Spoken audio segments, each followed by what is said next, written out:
రావాలంటే ముందు ఆయన దయ కదలాలి. ఎవరా దయ? అమ్మవారే.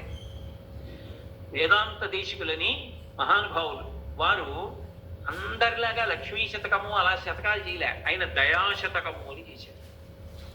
ఆ శతకం పేరే దయాశతకం. దయాశతకం పరమాద్భుతమైన శతకం. ఇప్పటికీ పద్మావతి అమ్మవారి దేవాలయంలో అప్పుడప్పుడు అందులో శ్లోకాలు చదువుతూ ఉంటారు.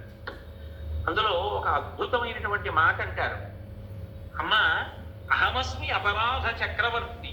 నేనెవరో తెలుసా? నేను చక్రవర్తినమ్మా. దేనికి? అపరాధములు చెయ్యడంలో నా అంత చక్రవర్తి లేడు.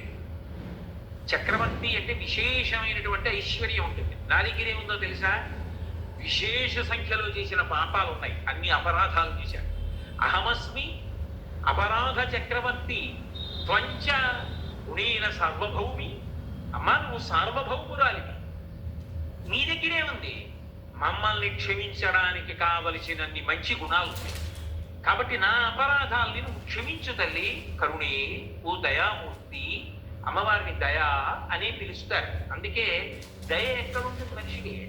ఎవరైనా చెయ్యకూడని పని చేశాడనుకోండి, అలా ఓ పసిపిల్ల ఆడుకుంటూ వెడుతోంది, వెళ్ళి ఆ పసిపిల్లని గట్టిగా గిల్లేసి ఏడుస్తుంటే సంతోషపడ్డాడు అనుకోండి, నీకు దయలేదురా అని ఇలా చెయ్యో తలో చూపించారు. దయలేదురా నీకు? ఇట్లా ఆడుకుంటున్న పిల్లకి గిల్లి సంతోషపడతావు అంటారు. దయలేదా అని ఇక్కడ చూపిస్తారు. దయ ఎక్కడ ఉంటుంది? పరమేశ్వరుడికి కూడా గుడ్డల్లోనే ఉండాలి.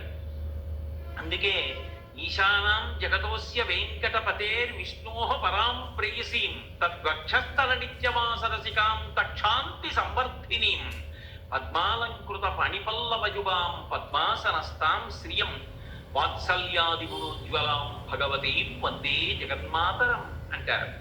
ఆవిడ రెండింటిని ఏకకాలంలో చేస్తూ, అందరం అపరాధాలు చేసి పెడుతున్నాం. ఎవరో మహాత్ములు కొంతమంది, మీ వంటి వారు పుణ్యాత్ములు ధర్మాత్ములు భగవంతుడు సంతోషించేటట్టు వెళ్ళవచ్చుగాక, కానీ నా వంటి వారి సంఖ్య ఎక్కువ ఉంటుంది కదా. అధర్మం చేసిన వాడు ఆర్తితో ఉన్నవాడు ఎక్కువ మందిని వెళుతుంటాం. వెళుతున్నప్పుడు భగవంతుడు ఏమిటి ఇంకా దీనికి అంతూ పొంతూ లేదా, రోజు రోజుకి పెరిగిపోతున్నారా అని విసుక్కోకుండా ఉండాలి అంటే ఓర్పు పెరుగుతూ ఉండాలి. నమ్మో వేదాంత దేశికులు అద్భుతమైన మాట అన్నారు. సర్వసాధారణంగా ఆయుధాలని కూడా సానబట్టుకుంటారు. ఎందుకని అంటే అవి మొరటుగా అయిపోయి అనుకోండి, ప్రయోగించినప్పుడు పని చేయొద్దు.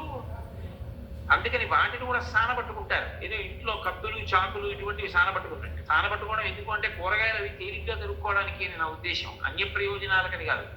కాబట్టి ఇంట్లో ఉన్న పదునైన పరికరములను సానపెట్టుకుని సిద్ధం చేసుకున్నట్టే ఈశ్వరుడు కూడా అప్పుడప్పుడు ఆయుధములను సానపట్టుకుంటుంటట. చక్రం ఇటువంటివి. వేదాంత దేశికులు అన్నారు, అమ్మవారు నే పడతానులేండి అని